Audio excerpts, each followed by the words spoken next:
Welcome to the deep dive, where we really get into the weeds of major research and data so you don't have to. That's the plan. And today, we're tackling a big one, maybe the biggest grade book on the planet, the Program for International Student Assessment. Everyone just calls it Pisa. Right, PS. And it's way more than just another test. It's this huge worldwide study run by the OECD, that's the Organization for Economic Cooperation and Development. Okay. And they've been doing it every 3 years since way back in 2000. The whole idea is pretty ambitious, actually. Which is? To basically evaluate entire national education systems. They do this by testing 15-year-old students across dozens and dozens of countries. 15-year-olds. Okay, and the scale sounds enormous, but what's the actual goal? Is it just ranking countries? well, the ranking gets the headlines, but the stated goal is loftier. It's meant to give governments comparable data, like really comparable data. So they can see how they stack up against others. Exactly. The idea is they can benchmark their performance and, hopefully improve their education policies, get better outcomes for students. But, and this is key, PISA isn't testing if you memorize, say, historical dates. Right, you mentioned that. It's different. Totally different. They're trying to measure applied knowledge, problem-solving skills, how students think, their cognition, not just what they know, but what they can do with what they know. Okay, so that's the core mission then, moving past rote learning. That's the elevator pitch, yeah. PISA focuses on 3 main areas: reading, math, and science.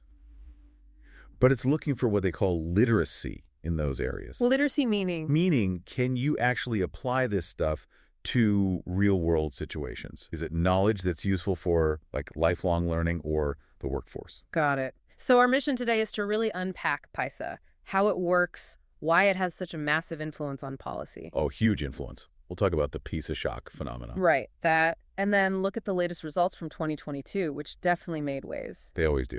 And finally, we have to get into the criticisms because there are some really serious questions about, well, its accuracy and how it's used globally. Absolutely. It's powerful, but it's definitely controversial. It's a lot to cover. Okay, let's dive into the basics first.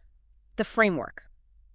Because you said PISA measures literacy, not just school stuff. That distinction seems crucial. It absolutely is. It's kind of the philosophical heart of PISA. They want to know if students can take what they've learned and apply it, solve real problems, think critically. Stuff you need after you leave school. Exactly. Lifelong learning, being effective in the workplace, and they measure this on a statistical scale. It's not like a pass-fail grade. Yeah. The focus is all on application, competence, not whether you aced a specific chapter in a textbook last term. So how does that make it different from, say, TIMSS? I know that's another big international test. Yeah, TIMSS trends in international mathematics and science study. It's a good comparison because TIMSS is much more about traditional classroom content. Curriculum attainment, meaning if the curriculum covers quadratic equations, TIMSS might ask you to solve a standard quadratic equation, like you'd see in a math textbook. Find x. Okay. Pisa's approach to math, though, would be more like, here's a real-world scenario, maybe planning a trip, and you need to calculate the most fuel-efficient route using different speeds and distances, or figure out the best materials for building something based on climate data. So it's using the math skills, but in a practical context. Right. It demands that you integrate different skills calculation, maybe some geometry, logic, to solve a novel problem. Utility over just procedure. And the reading test really shows this too, right? It's not a speed reading test. Definitely not. The OECD is super clear on this. PISA does not measure reading fluency or just basic word recognition. That's assumed for 15-year-olds. So what does it measure in reading? It's about higher order skills. Can you construct, extend, and reflect on the meaning of texts? And that includes complex stuff, continuous text like articles, but also non-continuous things. Like what? Like interpreting a complicated bus schedule or figuring out the main points from different, maybe even conflicting news reports on the same event. It's sophisticated information processing. Wow, okay. And beyond math, reading, science, PISA sometimes adds other areas, these innovative domains. Yeah, they try to stay current with what skills are seen as important. So back in 2012 and 2015, they actually tested collaborative problem solving. How did they even do that? Digitally, actually. They had students interacting in simulated environments to solve problems together, measuring how they communicated and reasoned as a team. Interesting. And then in 2018, the focus was on global competence, trying to measure students' awareness of global issues, different cultures, that sort of thing. So PISA is also trying to shape what counts as a good education. You could definitely argue that. By choosing what to measure, they're signaling what skills the OECD thinks education systems should prioritize for the 21st century. All right, let's get practical. How does this whole testing operation actually run? Who gets tested? Okay, the WHO is very specific. Students have to be between 15 years and 3 months old and 16 years and 2 months old when they take the test. Why such a narrow age band? It's all about comparability. School starting ages and grade structures vary wildly across countries. Fixing the age ensures you're comparing students at roughly the same developmental stage, regardless of what grade they happen to be in. Makes sense. And you mentioned earlier only kids in school. That's a critical point. Only students enrolled in an educational institution are part of the sample. Homeschoolers are out. Kids who've dropped out entirely, also out. And we definitely need to remember that exclusion when we talk about the controversies later on. It changes who PISA is actually measuring. Absolutely. It fundamentally shapes the pool. Okay, so for the students who are tested, what's the experience like? Is it this massive, scary exam? Well, it's rigorous, but maybe not overwhelming for the individual student. It's all done on computer now. Each student takes a test that lasts 2 hours. 2 hours. Seems manageable. Right, but here's the clever part. The total amount of PISA test material is way bigger, something like 6.5 hours worth of questions covering all the domains. So how does that work? They use something called matrix sampling. Basically, different students get different combinations of questions. You only take a portion of the total item pool. So PISA can cover a huge amount of ground without any single student having to sit there for 6 hours. Exactly. It lets them assess a broad range of skills across the whole population sample. And the questions are a mix, some multiple choice, but also quite a few that require students to write out their answers in reasoning. And the test itself is only part of the picture, isn't it? There's a lot of background data collected, too. Oh yeah, that's vital. After the main test, students spend almost another hour filling out a detailed questionnaire. About what? All sorts of things. Their background, family's socioeconomic status, their learning habits, how motivated they feel, their attitudes towards school, and it doesn't stop there. The school principals, or directors, they also fill out a big questionnaire about the school itself. Like funding, teacher qualifications. Yep. School demographics, funding sources, resources, school policies, teacher experience, all that institutional context. And linking that student data with the school data must be incredibly powerful for analysis. That's the magic, really. It lets researchers in the OECD look for correlations. How do factors like socioeconomic background or school funding or specific teaching practices relate to student performance on the PISA test? It goes way beyond just a league table. Okay, and with, 81 countries participating in 2022, how do they make sure the samples are actually comparable? Very stringent rules. Yeah. Generally, a country has to sample at least 5,000 students. And these aren't just any 5,000 students. They have to be selected using rigorous scientific sampling methods to be representative of that country's entire 15-year-old student population. Are there exceptions? Only for very small countries. Places like Iceland or Luxembourg, where the total number of 15-year-olds in school is actually less than 5,000.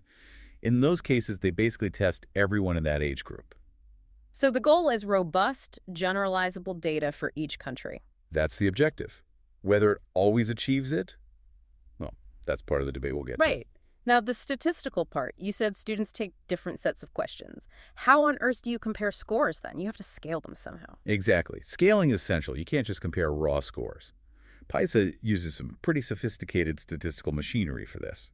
It's based on something called item response theory, or IRT. IRT sounds technical. It is. Specifically, they use a version called the RASH model with some extensions, but like the simple version. IRT doesn't just look at how many questions you got right. It models the difficulty of each question against the estimated ability of the student who answered it. So it's weighing the questions based on how hard they are. Sort of, yes. And it allows them to estimate a student's overall proficiency level, even though they only answered a subset of the total questions. How? By using the patterns of right and wrong answers across questions of varying difficulty. The model generates what PISA calls plausible values. These aren't exact scores, but statistical estimates of how a student likely would have performed on the whole test, including the parts they didn't take. Okay, that sounds complex but necessary if you're only testing parts of the whole. It's the statistical underpinning that allows them to link results from different test booklets, different students, and even across different years Pisa is administered. That's how they create that single standardized scale for math, reading, and science. And that scale is where the famous 500 number comes in. That's the one. Pisa sets the average score for all participating OECD countries at exactly 500 for each domain, math, reading, science. And the standard deviations... They're set at 100 points. So 500 isn't good or bad, it's just the average of the developed countries in that cycle. Precisely. It's a benchmark. If your country scores 600, it means your average 15-year-old is performing one full standard deviation above the OECD average. A score of 400 means one standard deviation below. Understanding that 500-100 system is absolutely crucial for interpreting any Pisa results you see in the news. Okay, so Pisa generates this massive standardized data set comparing student abilities across the globe. It's easy to see how that becomes incredibly influential for policymakers. Hugely influential. Because the data is presented as comparable as this universal benchmark, it carries immense weight. It essentially creates an international standard. And governments pay attention. They really do. Yeah. Pisa was kind of designed for that, to put national monitoring into this bigger internationally agreed context. It lets policymakers look outside their own borders for ideas or maybe justifications. Our sources mentioned three main ways Pisa impacts policy. The first one was creating new knowledge. Yeah. Basically, the sheer scale and detail of the data allows for analyses that just weren't possible before. You can cross-reference student performance with all that background data, school funding, teacher training, socioeconomic status, policies on tracking students. Tracking, like splitting kids into academic versus vocational paths. Exactly. And that's a prime example of the new knowledge Pisa generated. In many countries, especially in Europe, there's a long tradition of tracking students pretty early, maybe age 10 or 12. Okay. But Pisa data started showing a pattern. Countries that delayed tracking, that kept students together in more comprehensive schools for longer, tended to have not only higher average scores, but also more equity, smaller gaps between high and low performers. Wow. So Pisa data directly challenged a fundamental structure in many education systems. It did. It forced a lot of countries to look hard at their tracking practices and the potential downsides. Yeah. That's knowledge creation leading to policy debate. Okay, so that's the first pillar. The second was Pisa influencing national assessments themselves. Right. Because PISA is seen as this gold standard for measuring applied skills. Its frameworks and even its question styles start getting imitated. Oh, so? Countries look at PISA and think, okay, this is what international benchmarks look like. So many start revising their own national curricula and standards to explicitly include more PISA-like competencies. Yeah. Applying knowledge, solving real-world problems. So they're teaching to the Pisa style, in a way. Sometimes, yes. Yeah. Or at least aligning their own tests and goals with it. They might use PISA results to validate their national results, saying, see, our students are doing well in the international stage too. It creates this PISA echo within domestic policy. All right, pillar 3. This is where it gets really dramatic. Pisa directly influencing national policy, leading to the famous Pisa shock. This is policy transfer in its most potent form. PISA results land, and suddenly a country's performance isn't just a domestic issue anymore. It's international news. An embarrassment, potentially. Or a point of pride, but often, an embarrassment if the scores are low. Yeah. PISA reports essentially define policy problems. Low scores signal a crisis, and that sets the national agenda. Reform becomes urgent, and policymakers tend to accept a PISA as a valid, reliable benchmark. Germany, after the first PISA in 2000, is the classic case study, right? Absolute classic. Yeah. Germany, a major industrial power, discovered its performance was, mediocre, especially bad on equity measures. This triggered a massive national debate, the PISA shock. And Germany's education system is highly regionalized, isn't it? Controlled by the individual states, the lender. Extremely regionalized. The lender guard their autonomy fiercely. But the PISA shock was so profound, so public, that it actually forced all 16 lenders to agree on major, unified national reforms. Like what? They introduced common national education standards for the first time. They set up a joint institute to monitor quality and conduct research nationally. They even started standardizing teacher training requirements across the states. That's incredible. Pisa acted like an external force strong enough to overcome decades of internal political division. Pretty much. It shows the sheer power an international assessment can wield. Yeah. But it's not automatic. What do you mean? Well, you can contrast Germany with Hungary. Around the same time, Hungary had similar educational challenges, including big equity gaps revealed by PISA. But no Hungary shock. Not really. The PISA results didn't trigger the same kind of large-scale systemic policy change. The political context, the will to act, the institutional setup, It just wasn't the same as in Germany. So PISA can be a catalyst, but the conditions have to be right domestically for it to spark major reform. Exactly. It needs a receptive political environment, which brings us to the more cynical view. Ah, yes. The argument that this whole system boosts the power of the unelected OECD and that governments might use the data selectively. This is a major critique. The data itself might be numbers, but how it's used is deeply political. There's a real danger of policy justification. Meaning, governments cherry-pick the data to support reforms they already wanted to push. Precisely. They might point to high-performing PISA countries and say, see, they do X and they get great scores, so we should do X too. Even if X isn't really the reason for those high scores or isn't relevant to their own context, it's using PISA to legitimize a pre-existing agenda. Is there a clear example of this happening? Portugal comes up in the research. The government there apparently used PISA data to justify rolling out new, controversial systems for assessing teachers. Implying bad PISA scores were the teacher's fault. That was the implication. But researchers who looked into it argued that the PISA data didn't actually support the specific inferences being drawn to justify those particular teacher assessment reforms. So a weak link between the data and the policy. Arguably, yes. And similarly, the Portuguese government reportedly used PISA to criticize the high rate of students having to repeat a grade, a practice that's often ineffective anyway. The narrative became, PISA scores are low because kids repeat grades. Even if PISA doesn't directly measure the impact of grade repetition. Right. The data showed a performance problem, but the policy discourse jumped to a specific, pre-existing target grade repetition, using PISA as ammunition, rather than doing a deeper dive into the actual causes.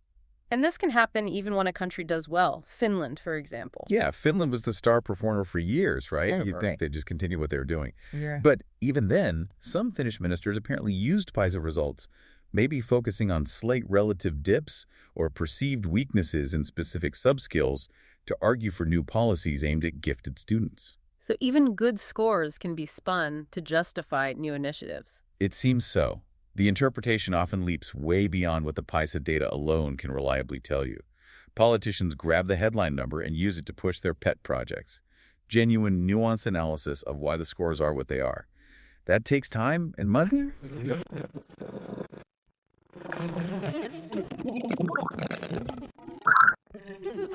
Actually robust enough. Can it bear that weight? Exactly. And given that weight, every PISA cycle's results are a huge global event. So let's look at the most recent ones, PISA 2022. The results dropped in December 2023. And this covered how many places? 81 countries and economies, huge undertaking, around 700,000 students tested worldwide. And the big winner, clear across the board, was Singapore. Singapore absolutely dominated. Top scores in math, reading, and science. Their math score, for instance, was 575. Just remarkable. Way, way above the average. Now, 2022 was still affected by the pandemic, right? Did that impact the results? It definitely impacted the collection, big time. Results for some usually high-performing parts of China, like Shanghai, Beijing, Jiangsu, Ziyang, couldn't be published. Same for Lebanon. They just couldn't meet the data collection standards because of COVID restrictions. And Ukraine. Ukraine's situation was obviously unique and tragic. Because of the full-scale Russian invasion, data could only be collected in 18 out of 27 regions. So the OECD was very clear. Ukraine's published results are not nationally representative. Okay, so setting those specific cases aside, what were the overall benchmark scores for 2022, that OECD average? Right, remember the 500-100 scale. For 2022, the actual calculated OECD average score landed at 472 in math. Lower than 500. Interesting. Yeah, there was a general score decline in many countries, often attributed to pandemic disruption. So 472 in math, 485 in science, and 476 in reading. Those became the benchmarks for this cycle. And looking at the top performers, besides Singapore, that East Asian cluster was still strong. Very strong, consistently near the top. Macau, Taiwan, Hong Kong, Japan, South Korea, all posting excellent scores across the board. Like Japan scoring 547 in science. Yep, and Taiwan hitting 547 in math. These aren't just small differences. Scores that high often mean a much larger proportion of their students are reaching the top highest proficiency levels compared to other countries. So where did the U.S. fit into this picture? Big economy, huge education spending. How did they fare against those averages? The U.S. results were interesting. Kind of a mixed bag, which you often see in big, diverse, decentralized systems. In mathematics, the U.S. average score was 465. It's actually below the OECD average of 400 to 72. Ouch. Okay. But they did better in the other areas. In science, the U.S. scored 499, which is above the average of 485, and in reading, they scored 504, quite comfortably above the average of 476. So reading and science look relatively okay, but math seems to be a persistent challenge at the application level. That's what the Pisa data suggests, yes. A relative weakness in applying mathematical concepts compared to literacy and science skills. Now, you mentioned diversity. Pisa allows us to look within countries too, right? At performance gaps. Yes, and this is where Pisa can be incredibly revealing and often quite sobering, especially in a country like the U.S. What did the 2022 U.S. data show in terms of these internal disparities? It showed massive gaps, particularly linked to race and ethnicity. The breakdown for mathematics is really stark. But lay it out for us. Okay. For math in 2022, Asian American students scored an average of 543. White students scored 498. Hispanic students scored 439. And black students scored 412. Wow, that's a gap of over 130 points between the highest and lowest scoring groups. It's enormous. In PISA terms, a gap that large can represent several years' worth of learning difference. It just throws into sharp relief the deep inequities within the U.S. education system. It really does suggest, like you said, multiple systems running in parallel, offering vastly different opportunities. That's a fair interpretation of what data like this implies. Looking at trends over time is another key use of PISA. It can act as an early warning. Finland is the classic example of a former star performer seeing a decline. Finland is the cautionary tale. They were the heroes of the early PISA cycles in the 2000s. Everyone wanted to copy the Finnish miracle. Because of their decentralized teacher-led system. Exactly. But then, starting around 2009 and accelerating by 2012, their scores began to fall, consistently across all three subjects. How big a drop? While their math score, for example, fell by 25 points between 2003 and 2012. And maybe more worryingly, for a country famed for equity, the percentage of low-performing students nearly doubled in that period, from 7% to 12%. So PISA flagged a real issue in a system everyone thought was untouchable. It certainly challenged that narrative. Sweden also had a really rough period. What happened there? Between 2006 and 2012, Sweden saw this sharp decline in scores, eventually falling below the OECD average in all three areas. It caused a huge political stir. The opposition leader at the time called it a national crisis. A crisis triggered by test scores. Shows the political impact. Sweden did manage to improve its scores later, but that dip really shook their system. And the UK? Their response to middling PISA scores was quite direct, wasn't it? They looked straight to the top performer, Shanghai. Very direct. Following concerns about their PISA rankings, the UK government launched initiatives specifically aimed at adopting teaching methods from Shanghai, particularly in mathematics. They actually brought teachers over. They did. Starting around 2014, they had exchange programs, bringing Shanghai teachers to the UK to demonstrate this mastery approach to math. And schools adopted it. Quite widely, especially in primary schools. By 2019, reports suggested something like 5,000 primary schools in England had adopted these Shanghai-inspired math teaching methods. That's a very literal example of policy transfer driven by PISA rankings? One of the clearest examples, yes. And proponents pointed to later improvements in the UK's PISA math scores as evidence that the policy was working. Though, of course, attributing score changes to one single policy is always complicated. Okay, but if PISA drives these massive policy shifts, we absolutely have to scrutinize the data itself. And this is where the serious critiques come in. There's a growing chorus questioning its validity. Starting with the sampling, the way students are selected. Critics say it's not always representative, especially in some top-scoring places. Shanghai is the poster child for this criticism. It really is. Shanghai blew everyone away with its scores in 2009 and 2012. But critics immediately jumped on the sampling issue. It comes down to China's hukou system. Remind us what that is. It's a household registration system. And basically, it restricts access to social services, including public schools in big cities like Shanghai, based on where your family is officially registered. So, migrant workers moving to Shanghai from rural areas, their kids might not be able to attend the local public high schools. Exactly. Many children of migrant workers, who make up a huge part of the population in cities like Shanghai, often have to return to their parents' registered hometown for secondary education or attend lower-quality private schools for migrants within the city. And how does that affect the PISA sample? Significantly. Estimates suggest that around 27%, more than a quarter, of the 15-year-olds living in Shanghai were excluded from the school system that PISA sampled from. Because they didn't have the local hukou. Right.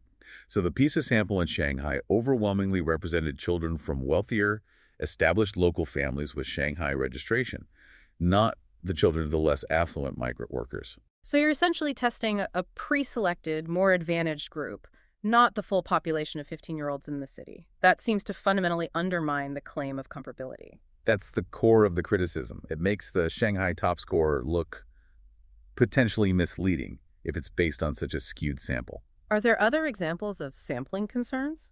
Yes, there have been allegations elsewhere too. For instance, Malaysia's 2015 results weren't fully published because they failed to meet the minimum student response rates required by the OECD, Leading to suspicion. leading to allegations from opposition politicians that the government had deliberately tried to oversample students from higher performing, often wealthier schools to artificially inflate the national average. Okay. And more broadly, you see opinion pieces like one cited in Forbes claiming that it's not just Shanghai, that other high-ranking participants like Hong Kong, Macau, maybe even Argentina, might also be drawing their PISA samples primarily from their most educated or advantaged regions or school types. So potential systemic bias towards sampling the best rather than the average. That's the allegation. It raises serious questions about whether we're always comparing like with like. Beyond the sampling politics, there are also deep technical critiques from statisticians about the actual math behind PISA's rankings. This sounds even more fundamental. This gets into the weeds, but it's crucial. Back in 2013, the Times Educational Supplement ran a big piece detailing these concerns. One prominent critic was Dr. Hugh Morrison from Queen's University Belfast. His claim was Startling. He argued that the statistical model PIAS uses to combine all the different test results and background data, this complex IRT model we talked about, he claimed it contains a fundamental, unsolvable mathematical error. an error in the core model. Yes, specifically related to how it weights items and links performance across different test booklets and cycles. His conclusion was stark. He said this error renders the PISA rankings essentially valueless. Valueless. That's a bombshell, given the policy influence. What's the gist of the alleged error? Is it about the complexity? It seems to be. The argument, echoed by other statisticians, is that the model, while theoretically sophisticated, might just not be robust enough to handle the sheer messiness and complexity of real-world educational data across so many diverse systems without introducing significant bias or error, especially when trying to make comparisons over time. Is it like trying to smooth over differences that are actually important? That connects to a related concern raised by Professor Harvey Goldstein, another respected statistician. He worried about the process PISA uses to identify and remove test questions that seem biased against certain cultures. Which sounds like a good thing, trying to ensure fairness. In theory, yes. But Goldstein's concern was that this process might inadvertently lead to smoothing out the very differences between national education systems that are actually the most interesting and important. Okay. He suggested PISA might end up focusing only on generic skills common to all systems, while missing the unique pedagogical approaches that really make a difference. So it measures the common denominator, not necessarily what's best or most innovative. That's the worry. And what's perhaps most troubling to these academic critics is the OECD's perceived reaction to these technical challenges. How did the OECD respond? According to critics like Morrison and Professor Sven Kraner from Copenhagen, not well, they claim their detailed statistical questions and critiques were often met with, quote, absolute silence, or a general unwillingness from the OECD to engage deeply with the methodological criticisms. That doesn't sound good for transparency. Kraner was quoted as being amazed at how unforthcoming they were, and suspected it was because, in his view, they can't defend themselves. Whether that's fair or not, the perception among some experts is that this powerful, unelected body lacks accountability when its core methodology is questioned. Okay, let's switch gears slightly. Another whole category of critique is about basic sociocultural relevance. Do the questions actually make sense to students everywhere? Right, the India experience highlights this perfectly. India participated way back in 2009. And the results weren't great. They ranked 72nd out of 73 participants, near the very bottom. Afterwards, the Indian government decided to pull out of the next PISA cycle in 2012. Why? What was the official reason? They explicitly cited a sociocultural disconnect. They felt the questions, often based on scenarios from developed Western contexts, were simply alien or irrelevant to the daily lives and experiences of many Indian students. The context just didn't resonate. So, like a question mentioning a type of food or a social situation common in Europe might just confuse a student in rural India. Exactly. The example that often gets cited is a question that apparently used the word avocado. An avocado. Yeah. And the point was, how many 15-year-olds in India, especially outside major cities, would even know what an avocado is? It seems trivial, but it highlights the difficulty of creating genuinely universal questions. Did Pisa try to fix this? They seem to acknowledge the issue. When India was preparing to rejoin Pisa later, though they haven't fully participated again yet, reports surfaced that the OECD was working to update questions by trying to make them more culturally neutral or adaptable. The suggestion was they might replace avocado with a fruit common in India, like mango. Well, that seems sensible. It does, but the fact that such basic contextual issues were still being debated years into Pisa's run underscores the inherent challenge of designing a test that's truly fair and relevant across such vastly different cultures and socioeconomic realities. There's an almost unavoidable bias towards the contexts familiar to the test designers, who are mostly from OECD countries. So, considering all these issues, the sampling questions, the deep statistical critiques, the cultural relevance problems, what's the final takeaway for someone, say, a minister of education looking at their country's PISA rank? Caution. Extreme caution. Listen to respected statisticians like David Spiegelhalter at Cambridge. His warning was very clear. It is unwise for countries to base education policy on their PISA results. Unwise, even after all the effort that goes into it, especially because of the complexities and potential flaws. He pointed to Germany, Norway, Denmark, countries that reacted strongly to poor results in 2001 with major reforms. But the reforms didn't always work as expected. Or subsequent analysis suggested their systems might have already been improving anyway, or that the reforms implemented didn't perfectly match the problems PISA supposedly identified. The data is fascinating. It generates discussion, it provides a snapshot, but treating that single ranking as definitive gospel for sweeping policy change, that seems like a very risky proposition based on the evidence. Okay, let's try to pull this all together. We've dived deep into PISA, and it really seems to have this dual nature. It absolutely does. On one side, you can't deny its power. It's created this incredible resource for large-scale comparisons, generated genuinely new insights into education systems. Like the findings on early tracking. Exactly. And it has undeniably forced countries, Germany being the prime example, to confront uncomfortable truths and push through reforms, like common standards, that might never have happened otherwise. It has fundamentally shaped the global education policy landscape. But then there's the other side, the significant doubts. Deep doubts. Concerns about sampling integrity, especially in top performers like Shanghai, potentially skewing the whole picture. And these really serious technical critiques from statisticians challenging the core methodology, even calling the rankings valueless. Plus the questions about the OECD's transparency in responding to those technical challenges. Right, and layered on top of that is the political reality. PISA data gets used selectively. Governments grab onto it to justify agendas they maybe already had. Like we saw discussed regarding Portugal or even Finland, the data becomes a political tool, sometimes disconnected from careful analysis. Exactly. The link between the PISA result and the proposed policy solution is often assumed rather than proven. Which brings us to the final thought, the really big takeaway that maybe gets lost in the headlines about who's number one. You need to think about the structural power here. Yes. Think about who actually creates the PISA test. It's a group of experts, primarily working under the OECD. They decide what knowledge gets tested. What skills are deemed important enough to measure? Is it collaborative problem solving this cycle? Global competence next? Or back to core math? Precisely. By making those choices, this non-elected international body is, in effect, defining the goals of education for countries around the world. They're setting the benchmark. They're evaluating success. And inevitably shaping how countries try to reform their systems to meet that benchmark. It's an enormous amount of influence over national priorities, wielded through the mechanism of this test. So the really profound question isn't just, why did country X score 480 instead of 510? Yeah. It's who decided what constitutes the ideal 500-point performance in the first place? And what vision of education and indeed society does that definition promote globally? That's the deeper implication you should really chew on next time PISA hits the news.